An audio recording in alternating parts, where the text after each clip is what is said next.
मंठा येथे मुस्लिम समाजाने पोलीस ठाणे गाठत एका कथित आक्षेपार्ह वक्तव्याप्रकरणी कठोर कायदेशीर कारवाईची मागणी केली आहे.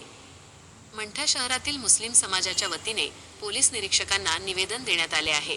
निवेदनात नाझिया इलाही खान यांनी एका पॉडकास्ट मुलाखतीत पैगंबर हजरत मुहम्मद सल्लल्लाहु अलैहि वसल्लम तसेच हजरत आयशा सिद्दीका रदियल्लाहु अन्हा यांच्याविषयी कथित आक्षेपार्ह वक्तव्य केल्याचा आरोप करण्यात आला आहे.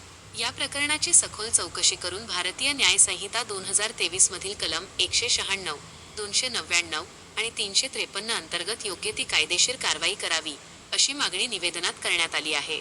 या निवेदनाच्या प्रती मुख्यमंत्री, गृहमंत्री, पोलीस महासंचालक, विभागीय आयुक्त, पोलीस अधीक्षक तसेच इतर संबंधित वरिष्ठ अधिकाऱ्यांनाही पाठविण्यात आल्या आहेत.